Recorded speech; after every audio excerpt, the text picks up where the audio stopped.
Assalamualaikum warahmatullahi wabarakatuh. Kami dari kelompok 5 dari mata kuliah basis data lanjut. Sini kami akan membahas rancangan basis data dengan tema University Academic. Sorry, next.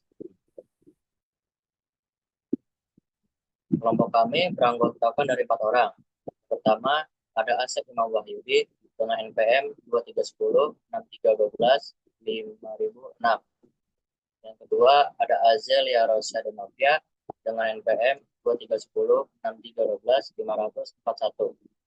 Lalu yang ketiga, ada Cika Putri Pratama dengan NPM 2310 6312 510. Lalu dengan saya sendiri, Raja Firdaus Matura dengan NPM 2310 6312 573. Next. Lalu di sini kelompok kami akan membahas beberapa poin. Pertama adalah latar belakang, studi kasus DER, LRS, tables, basis data dan DBMS, basis data terdistribusi, dan software pembangun aplikasi. Next.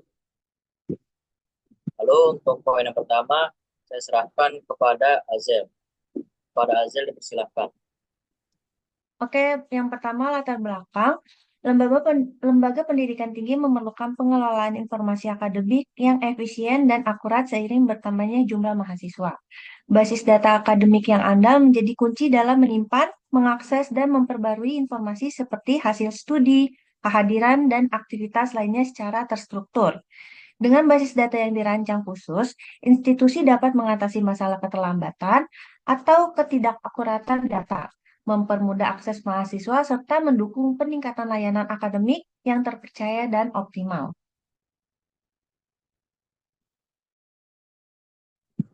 Lalu poin selanjutnya adalah studi kasus. Studi kasus adalah sebuah universitas memiliki struktur akademik dengan fakultas dan mengelola jurusan sebagai bagian spesifiknya. Setiap fakultas diidentifikasi dengan ID fakultas dan memiliki banyak jurusan dengan kardinalitas one to many. Jurusan memiliki ID jurusan dan nama jurusan dengan banyak mahasiswa yang terdaftar dengan kardinalitas one to many. Mahasiswa memiliki atribut dan memiliki NPM dan atribut personal lainnya yang terdaftar di satu jurusan. Fakultas juga memiliki dosen dengan atribut seperti ID dosen, nama dosen, dan status yang berhubungan kardinalitasnya one to many dengan fakultas. Dosen mengajar mata kuliah dengan kardinalitas hubungan itu many to many karena satu dosen dapat mengajar banyak mata kuliah dan sebaliknya. Mata kuliah sendiri memiliki ID mata kuliah, nama mata kuliah, dan SKS serta berhubungan atau kardinalitasnya yaitu one to many dengan jurusan. Mahasiswa mengambil mata kuliah dalam hubungan kardinalitasnya many to many dengan penilaian berupa nilai angka dan nilai huruf dicatat untuk setiap mata kuliah yang diambil.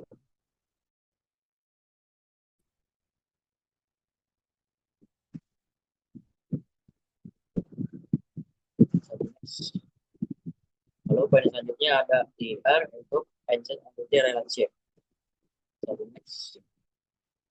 Dan berikut berupa diagram hubungan antara entitas dan atribut yang digambarkan dalam diagram ini. Di sini menggambarkan sebuah studi kasus yang telah disebutkan sebelumnya, yang dimana setiap entitas memiliki kardinalitas sendiri dan memiliki relasi seperti mahasiswa, relasi dengan fakultas yaitu menaungi, lalu untuk fakultas dengan dosen yaitu bekerja, mahasiswa dengan jurusan relasi yang menaungi, serta mahasiswa dengan dosen yaitu relasi mengajar, dan mahasiswa dengan relasi mata kuliah relasi mengambil. Lalu untuk entitas yang lainnya seperti sama ya seperti yang sebelumnya, memiliki relasi dan memiliki hubungan kardinalitasnya. Dan untuk selanjutnya bisa di next. Lalu yang poin kedua akan dijelaskan oleh Asep. So, Asep dipersilakan. Baik, izin masuk. Jadi di sini kita setelah membuat rancangan IIR, sekarang kita akan membuat bentuk dari LRS atau Logical Record Structure. Bisa di next. Nah, ini adalah bentuk dari LRS itu sendiri, yang dimana LRS ini dibuat berdasarkan transformasi dari IIR yang telah kita buat. Nah, yang tadi sudah dimention oleh Raja Firdaus. Nah, jadi di sini cara membuatnya adalah dengan melihat dari kardinalitasnya atau relasi yang terjadi antara entitas satu dengan entitas lain. Nah, contoh di sini kita lihat ada fakultas dan jurusan. Di sini kita lihat ID fakultas masuk ke dalam ID jurusan. Kenapa seperti itu? Karena kardinalitas yang kita buat di dalam IR sebelumnya yaitu one to many dari satu fakultas ke banyak jurusan itu membuat eh, ID fakultas yang merupakan primary key dari fakultas itu masuk ke dalam jurusan. Nah, di sini ada beberapa yang berbeda warnanya. Teman-teman bisa lihat ada tabel bekerja, dosen tetap, dosen kontrak, dan mengambil. Di sini bisa dilihat contohnya di sini ada tabel bekerja yang bersinggungan dengan dosen dan fakultas. Kenapa seperti itu? Kenapa dia membuat tabel baru? Karena yaitu kita lihat di IR sebelumnya di situ kardinalitasnya adalah many to many. Yang dimana kardinalitas many to many itu dalam LRS itu bisa dibuatkan satu tabel terpisah. Di sini banyak fakultas dan banyak dosen di sini adalah kardinalitasnya many to many. Jadi primary key dari dosen dan primary key dari fakultas itu bergabung di dalam satu tabel yang berbeda yaitu bekerja. Nah, nama dari tabel ini sesuai dengan nama kardinalitas yang sudah kita buat seperti itu. Bisa di next. Nah, kita masuk ke bagian tabelnya. Nah, tabel ini adalah bentuk dari tadi LRS yang sudah kita buat. Di sini ada tabel mahasiswa, ada tabel fakultas, tabel jurusan yang dimana setiap filenya itu dibuat berdasarkan LRS yang telah kita tetapkan. Jadi sebelum sebelum kita membuat tabel yaitu IIR dengan LRS-nya harus sudah dibuat dan dirancang sedemikian rupa sehingga membuat satu tabel yang mencakup semuanya. Bisa di next. Nah, ini ada tabel mata kuliah, ada tabel nilai, dilanjut ada tabel dosen yang dibagi menjadi dua. Tadi sudah dimention juga dibagi menjadi dosen tetap dan dosen kontrak. Dan ini ada bekerja dan mengambil seperti itu.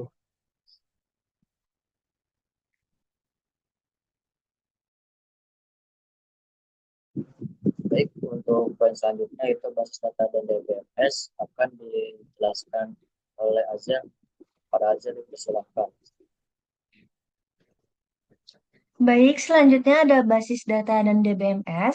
Basis data adalah kumpulan data terstruktur yang dikelola melalui DBMS untuk memastikan akses yang aman, efisien, dan konsisten. DBMS mendukung pengelolaan transaksi, pemulihan data, dan akses simultan tanpa konflik.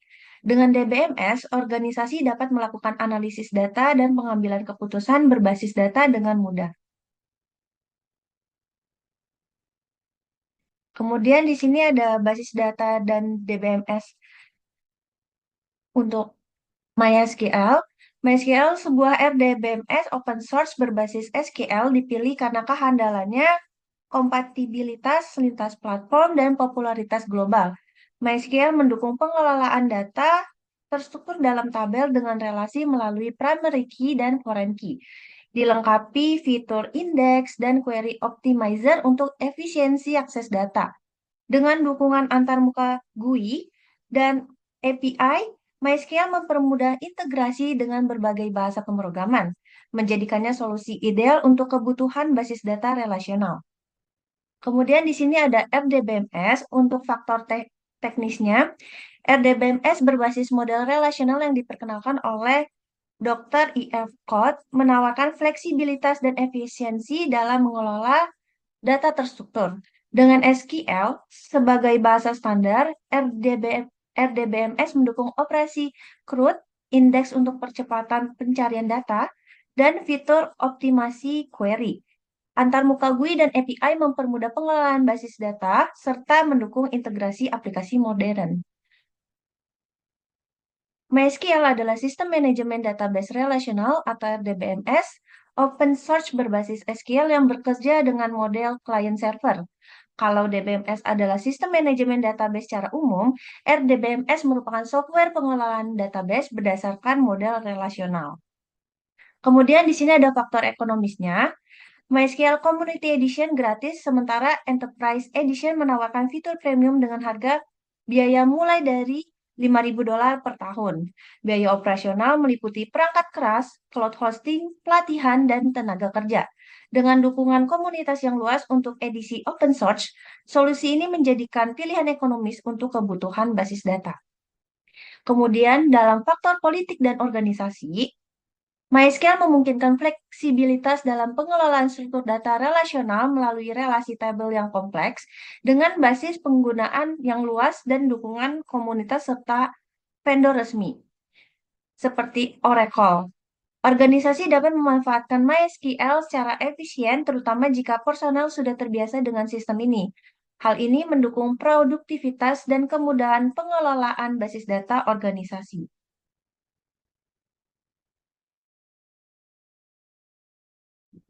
Baik, untuk poin selanjutnya itu basis data terdistribusi akan dijelaskan oleh Cika. Pada Cika dipersilahkan. Selanjutnya ada basis data terdistribusi. Sistem ini terdiri dari lokasi-lokasi dengan database tersendiri yang terhubung melalui jaringan. Pengguna dapat mengakses data dari lokasi mana saja seolah data tersebut ada di lokasi mereka sendiri. Basis data terdistribusi memungkinkan data disimpan di lokasi berbeda namun tetap terlihat sebagai satu kesatuan yang memiliki keuntungan. Yang pertama, pengawasan distribusi, ketersediaan tinggi, efisiensi penyimpanan, dan pemrosesan query yang lebih cepat. Dengan memiliki kerugian juga seperti biaya software yang mahal, resiko kesalahan yang tinggi, dan biaya pemrosesan yang besar. Yang pertama ada fragmentasi horizontal. Di sini mencari tupel-tupel nilai berdasarkan NPM 23003 pada tabel nilai. Nah, untuk fragmentasi horizontal ini kita memakai selection di mana NPM-nya 23003 yang jika query-nya, maka jika query-nya select all from nilai where NPM 23003. Kemudian yang kedua ada mencari tupel-tupel jurusan berdasarkan ID fakultas pada tabel jurusan. Di sini query-nya select all from jurusan where ID fakultasnya F001. Selanjutnya ada fragmentasi vertikal. Di sini yang pertama kami melakukan pemisahan pada tabel dosen dengan menggunakan operator projection di mana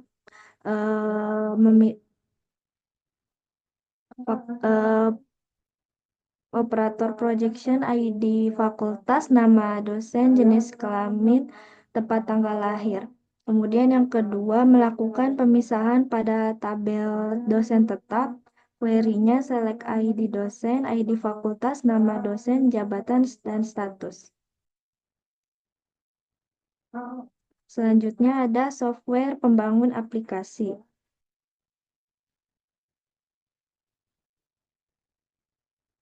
Pertama ada PHPMyAdmin adalah aplikasi berbasis web yang sangat populer untuk mengelola database MySQL. Dengan menggunakan PHPMyAdmin, pengguna dapat mengakses, mengelola, dan mengonfigurasi database MySQL menggunakan antarmuka grafis yang sederhana dan mudah digunakan. PHPMyAdmin dirancang untuk mempermudah administrasi database dengan berbagai fitur untuk membantu dalam pengelolaan data dan struktur database. Fitur utama dari PHPMyAdmin yang pertama ada pengelolaan database dan tabel, create, read, update, dan delete. Yang kedua ada dukungan untuk ekspor dan impor data. Yang ketiga ada pencarian dan query SQL menggunakan antarmuka grafis. Yang keempat keamanan berbasis sesi dan pengelolaan pengguna. Dan yang kelima pengelolaan indeks, kunci, dan relasi antar tabel. PHP MyAdmin juga memiliki keunggulan. Yang pertama, gratis dan open source. PHP MyAdmin adalah perangkat lunak gratis yang bersifat open source, yang berarti siap digunakan tanpa biaya dan dapat dimodifikasi sesuai kebutuhan. Yang kedua, ada aksesnya melalui web. Karena berbasis web, PHP MyAdmin dapat diakses dari berbagai perangkat menggunakan browser, memudahkan manajemen database dari jarak jauh. Dan yang ketiga, mudah dipasang. PHP MyAdmin mudah dipasang pada berbagai platform seperti Linux, Windows, atau macOS. Instalasinya biasanya melibatkan pengunduhan paket dan pengaturan konfigurasi yang relatif mudah. Kelemahannya yang pertama, tidak cocok untuk skala besar atau pengelolaan database kompleks. PHP MyAdmin mungkin kurang efisien dalam mengelola database besar dengan volume data yang sangat besar atau kompleksitas yang tinggi. Karena PHP MyAdmin memiliki keterbatasan dalam hal kinerja dan fitur pengelolaan database tingkat lanjut jika dibandingkan dengan alat yang lebih kuat seperti MySQL Workbench. Yang kedua, kurangnya fitur untuk pengelolaan pengguna lanjut. PHP MyAdmin memiliki pengelolaan penggunaan dasar, namun untuk organisasi besar dengan banyak pengguna dan kebutuhan manajerial yang rumit, alat lain mungkin lebih cocok. Yang kedua ada SAMPP, adalah paket perangkat lunak yang menyatukan beberapa aplikasi penting untuk mengembangkan aplikasi berbasis web. Paket ini mencakup Apache Server Web, MySQL atau MariaDB sebagai database server, PHP dan Perl dalam satu installer yang mudah digunakan. SAMPP sangat populer di kalangan pengembang web karena kesederhanaannya dalam penginstalan dan kemudahan dalam pengembangan aplikasi lokal. Fitur utamanya yang pertama memudahkan instalasi MySQL bersama dengan server web Apache. Yang kedua termasuk PHP MyAdmin untuk pengelolaan database. Dan yang ketiga cocok untuk pengembangan aplikasi berbasis web. Keunggulannya yang pertama mudah digunakan untuk pengembangan lokal. SAMPP dirancang untuk memudahkan pengembang dalam mengatur server lokal di komputer mereka. Dengan satu instalasi, pengembang memiliki akses ke server web, database, dan bahasa pemrograman yang diperlukan untuk membangun aplikasi berbasis web. Yang kedua, gratis dan open source. SAMPP sepenuhnya gratis dan bersifat open source yang berarti dapat digunakan tanpa biaya dan dimodifikasi sesuai kebutuhan. Yang ketiga yaitu menyediakan berbagai komponen dalam satu paket. Selain Apache dan MySQL, SAMPP juga mencakup PHP, Perl, dan beberapa komponen tambahan lain, memberikan pengembang semua yang mereka butuhkan untuk pengembangan aplikasi web berbasis PHP dalam satu paket. Untuk kelemahannya, yang pertama, tidak cocok untuk penggunaan produksi atau skala besar. SAMPP lebih ditujukan untuk penggunaan pengembangan lokal, bukan untuk digunakan dalam lingkungan produksi. Menggunakan SAMPP di server produksi dapat menyebabkan masalah keamanan dan kinerja karena pengaturan default yang lebih fokus pada kemudahan penggunaan dan bukan pengoptimalan kinerja. Yang kedua, menggunakan lebih banyak sumber daya pada sistem. Karena SAMPP mencakup banyak komponen dalam satu paket, maka SAMPP cenderung mengkonsumsi lebih banyak sumber daya pada sistem dibandingkan jika hanya menggunakan MySQL dan PHP-MyAdmin secara terpisah. Ini menjadi masalah jika komputer pengembang memiliki spesifikasi yang terbatas.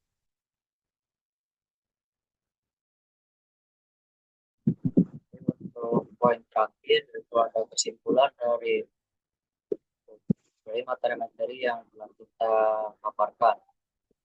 Baik, untuk kesimpulan akan diserahkan pada Azza. Oke, selanjutnya ada kesimpulan.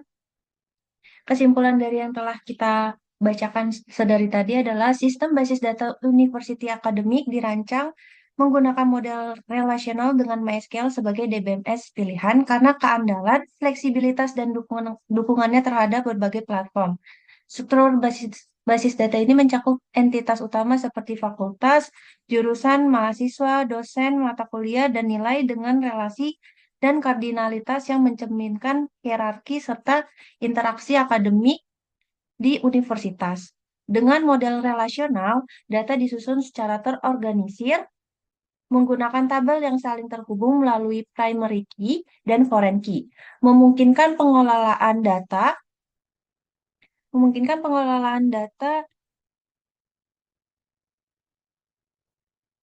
yang efisien Persisten dan terintegrasi. Penggunaan MySQL mendukung skalabilitas kinerja tinggi serta kemudahan integrasi dengan berbagai aplikasi, menjadikannya solusi ideal untuk manajemen data universitas. Selain itu, implementasi basis data terdistribusi memberikan manfaat signifikan seperti keandalan sistem, akses data yang cepat dan efisien, serta kemampuan untuk mendukung kebutuhan multi pengguna dan multi lokasi. Meskipun terdapat beberapa tantangan seperti biaya implementasi yang lebih tinggi dan potensi kesalahan yang lebih kompleks, pendekatan ini memungkinkan pengelolaan data secara terstruktur, terintegrasi, dan optimal untuk mendukung operasional universitas secara andal, efisien, dan sesuai kebutuhan organisasi.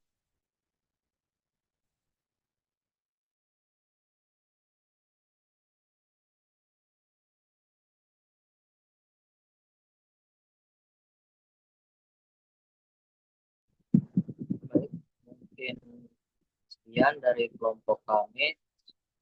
Kekurangannya maaf. Dan kami ucapkan untuk kelompok 5, ucapkan terima kasih. Wassalamualaikum warahmatullahi wabarakatuh.